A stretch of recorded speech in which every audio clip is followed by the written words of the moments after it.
You think of Chennai, and the mind automatically wanders towards chess. For this city has contributed to the growth stories of some of the most instantly recognizable chess figures in this country. From Vishwanathan Anand to the sisters S. Vijayalakshmi and Meenakshi to R. Pragnananda today, it's never been short of inspiring personalities in the field of chess. However, on the eve of the first ever Chess Olympiad in India, to be held in the resort town of Mahabalipuram, we go further back to talk to one of the sport's founding fathers of independent India, Manuel Aaron, India's first international master and the first from the country to have played a match against the great Bobby Fischer. Aaron, who is now 86 and lives in Chennai next door to his academy, is full of stories. Over the next 18 or so minutes, the grand old man of Indian chess takes us through his very colourful life, from escaping Burma during the Second World War to becoming an administrator before finally taking on the role of coach.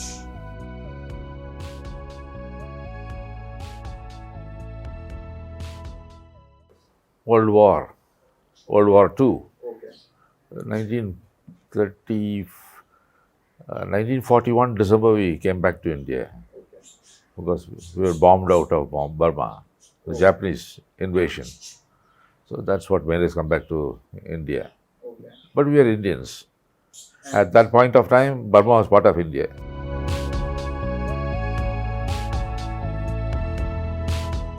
Oh, my parents used to play chess. So just by watching them play, I got to learn the moves. I don't remember anybody teaching me knight moves like this, bishop moves like this, and all that. Just by observing what they were doing as a child, I learned the moves. My grandfather himself used to play chess, but he used to play with British people. During those days. He died in 1936. I was born in 35. I never met him because he died in India. I was in Burma at the time. And he used to play with the British judges, big people in Palangota. And he was a headmaster of a school, retired. So he was one of the elite of that place. So he used to play chess and he played with the British people. And my father also played, my uncle also played.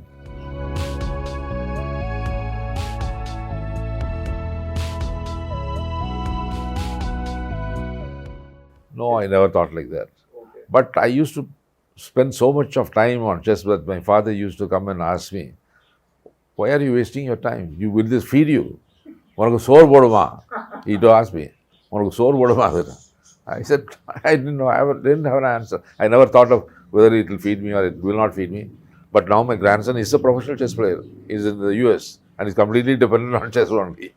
So he's being fed by chess.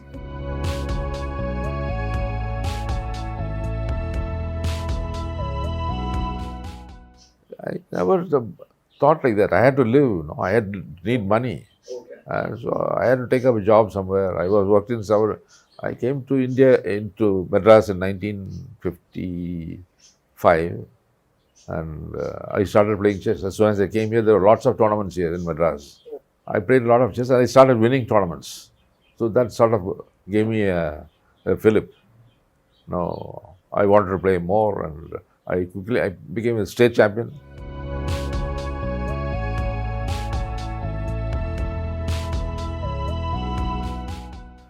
First President India was it's a match, 1958, the Asian, West Asian Zonal. See, in 1956, the Indian team went to the Olympiad for the first time, Moscow.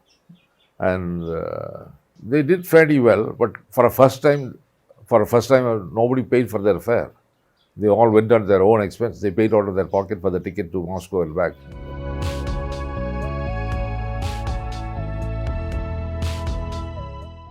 It was a good tournament. In the very first round, I defeated the former world champion, Dr. Max Haver. And that generated a lot of publicity, not only for the organizers in Leipzig, that was East Germany at the time. It was good that one celebrity had been defeated.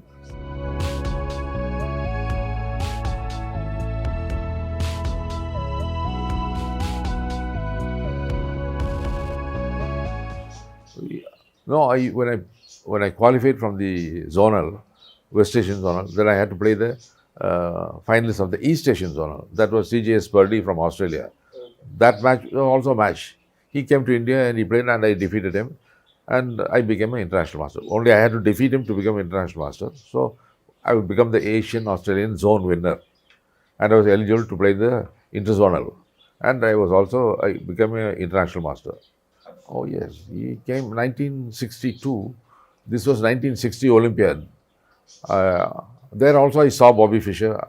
I even talked with him at the time, brashly, He was a celebrity, I was nobody.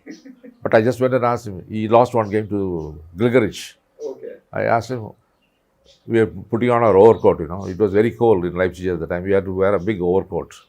So as we were putting on the overcoat, he was also happened to be there. So I asked him, did you lose the exchange or did you sacrifice it? He was annoyed, but he answered me. He said, I was losing the exchange, so I sacrificed it.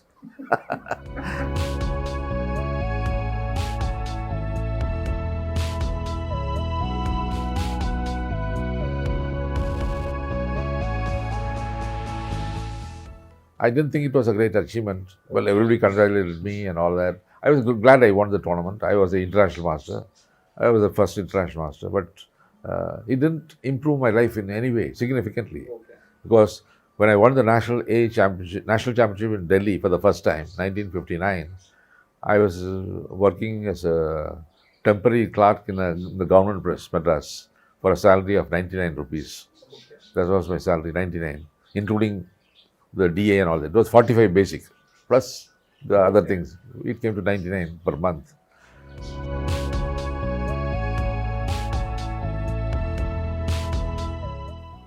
I was a rebel sort of a thing in the days, and when things were not done according to what should be done, I was very angry. At that time, I used to play a lot of tournaments in the city. When we played in the tournament, the entry fee was something like 7 rupees. The number of entries will be there. And the entry fee, and then when they finish the tournament, they'll give you a EPNS cup. EPNS means electroplated nickel silver. It's not silver. EPNS cup. Always they'll give you a standard cup, just nothing even inscribed on it. At least they should inscribe it. What tournament is? Nothing. Because they just buy it from the shop and give it away. That job is over. So I told them, don't give me these cups. You get me some chess books. I like to read chess. I like to learn chess. Please give chess. No. That we cannot do. They cannot do because EPNS they can get at a discount. They go to the regular sports emporium, whereas chess book they'll have to go to Higginbotham, where they may not get any discount. So I had a fight with the association, and there knowing that the people will always give you only EPNS cups, which are of no use at all. Because once I needed money, I took a bag full of EPNS cups. I took it to Moore Market to sell. Moore Market. They buy old things. I took all the cups, put in a bag, and took it there on a cycle. And I told him I want to sell all this. He said, how much he wanted? He said he offered to pay 14 annas, not even 1 rupee. 14 annas. That is about 88 paise. Yeah. So then I started my crusade against the association. You are giving us some dirty cups which are not worth anything, and you are taking entry fee. Why? If I give you the cups as an entry fee, will you accept? No, they want cash.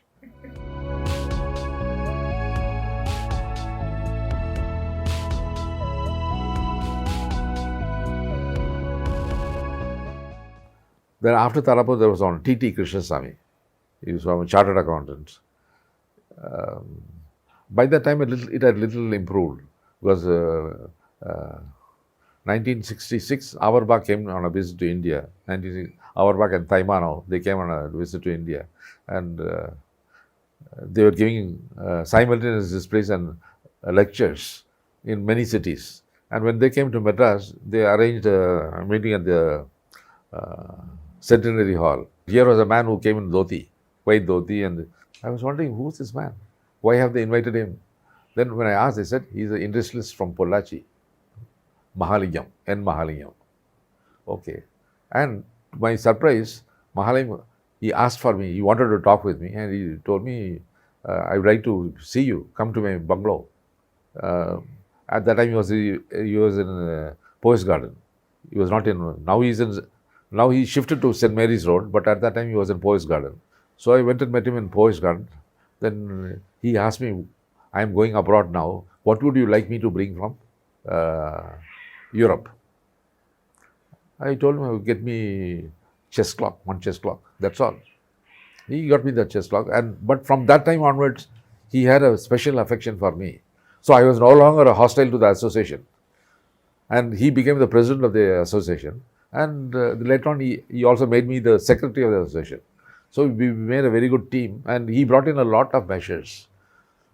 I remember there was a girl at that time when I became the first secretary, and he was president. We had no money in the association, and when a women's team went to play in the national championship in Maharashtra or somewhere, a mother of one of the girls was the manager. And when the girl lost, the mother flew into a rage and assaulted her. And the girl fainted and all that. Big commotion took place. Own mother and doctor's mother, they had a problem. So this was reported to me, and then I reported to Mahalingam.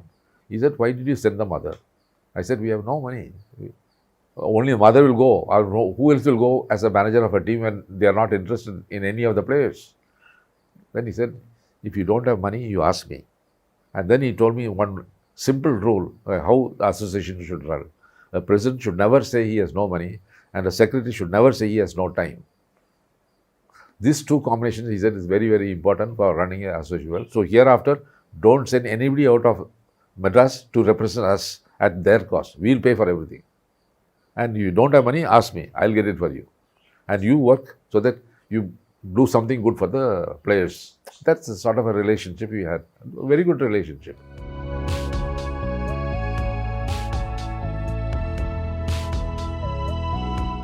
No, I was always a coach. Even when I was not an administrator, I was always helping people to do this, do that. Many of them will not say that I was a coach.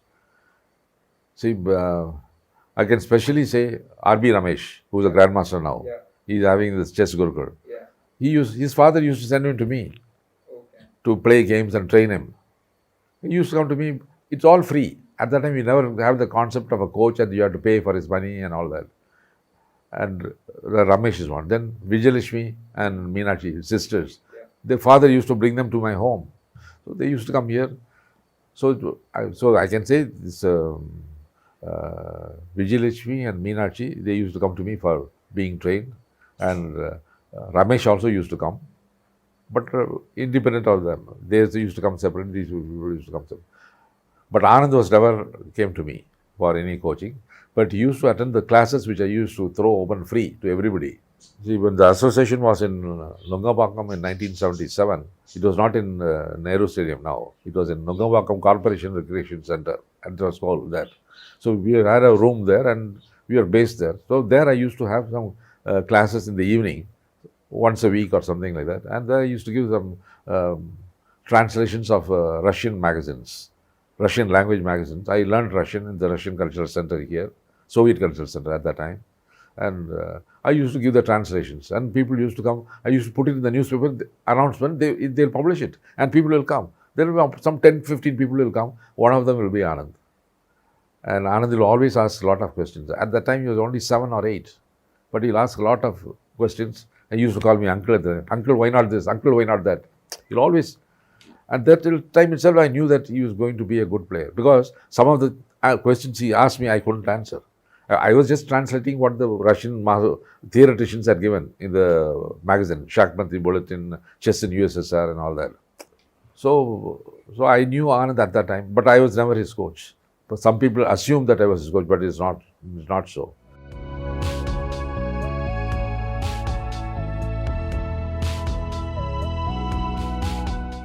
Huh? Oh, of course he has influence. Of course he has influence. Because otherwise, so many parents will not bring their children to play chess. Not only Anand, also Vijayalakshmi Subbaraman, WGM. She also influenced a lot of people. Then Koneru Hampi. These are people who have influenced. Then Dibyendu Barua from Calcutta. These are all young stars who influence parents, because they see that people come there and they can do well, and they are not short of money.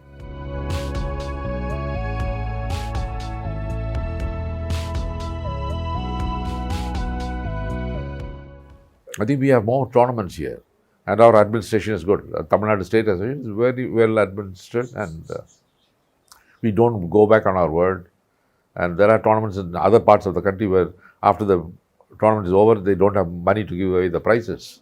Once it happened in Tamil Nadu, in Trichy, but then we became very strict about it, and we ourselves made good the money.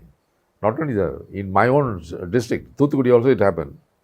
And somehow we try to pay that money because the people are not bad. They are good intention. They started, they think they can get the money donation, but they don't get the donation. So what can they do? They can't pay the prize money. They don't have the money.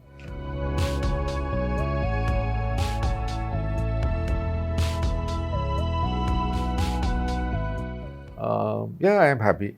It's good because I think that somehow the benefits of running the Olympiad in Madras will brush off on the chess players of the city. The government is doing a lot of things. The association, the oldest association in the country, it was born in 1947. Tamil Nadu Association was born in Chennai in 1947, 26th April. Even before the independence, we got, and it's been running such a good thing.